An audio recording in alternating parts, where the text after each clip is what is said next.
नमस्कार फ्रेंड्स, मु ज्योति आपण मन को वेलकम करूची मोर ओडिया लगर ज्योति चैनल को। मु आज आपण मन को पई नै आछि गोटे सुंदर और इजी रेसिपी जहाँ को आपण बहुत अल्प समय में प्रस्तुत कर परिबे। आपण प्रतिदिन व्यवहार करथबा बंधा कोबी ए होची गोटे रेसिपी। एटा बनेबा बहुत इजी आ बहुत कम समय रे मध्ये आपण बनै परिबे। तबे डेरी न करी चलते प्रस्तुत करबा हमर ई रेसिपी। एथिरे देखंतु बंधाकोबी बैगण और आलू को काटिकी नहीं किसी बुट डाली को भेदे रखी। बर्तमान प्रेसर कुकर रे आमे सबतक परिबा नहीं जाई रखिथिबा बुट डाली भी एथिरे मिक्स कर नबो। एथिरे आमे आवश्यक अनुसार लूण नबा। आपर आमे हळदी दबो। आमे भी गैस रे चढ़ाई दीचु। मीडियम फ्लेम रखिबे आपण। मीडियम फ्लेम रे आकु दुईटा सीटी आसीबा पर्यंत कुक करबा।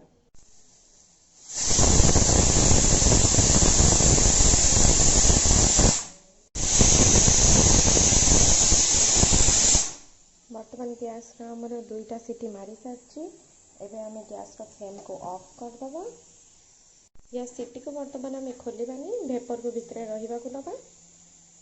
देखंतु आम परिबा केते सुंदर सिझी जाइए। ठंडा हैला परे मु ढांकुणी खोली नहीं। तीनटा सीटी होते परिबा तक सब मेल्ट ही था। एमतीका बहुत भल भाव अच्छे। बर्तमान आम गोटे पैन नवा। पैन रे मु अल्प किछि तेल नहीं। गैस रो फ्लेम को लो रखिबे। एथिरा आमे दबा जीरा,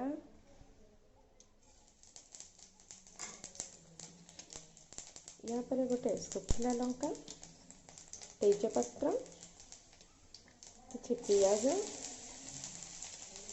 अदा को मुझे गोटे छोटा अदा को ग्रेट करके एथिरे तेल बहुत छिटके तेणु आम टे ढांकुणी देदबा। 2 सेकेंड पर ढांकुणी खोलीदबा। ए सबको भल भाव मिक्स कर नबा।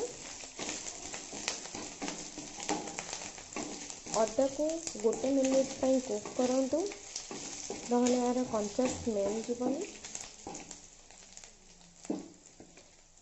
कई टमाटो नियंती किंतु मु टमाटो दिएनी।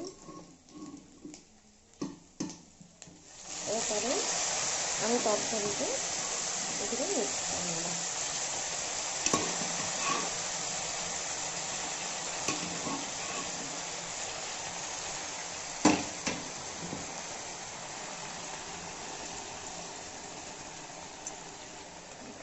सब तक तरकारी मिक्स करनी है।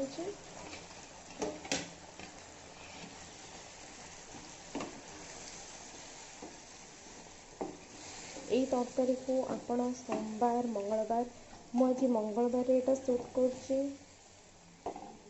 बिना रसुण पियाज मुझे किंतु आपण चाहिए बिना पियाज भी करें। टे फुटी आसलानी। एथिरे मु काश्मीर लंका पाउडर, सामान्य हलदी, हलदी जस्ट आम कलर पाई दौचु। हलदी आम देइथिलु सिझिला बेले। एथिरे जीरा गुंड, अल्प करी पाउडर, किछि चिली फ्लेक्स, लास्ट रे एथिरे आम दबा गरम मसला। आपण जेकोसी ब्रांड रे नहीं पारिबे। मु रुचि ब्रांड रे नहीं छु। वर्तमान ए सब को आम मिक्स कर दबा।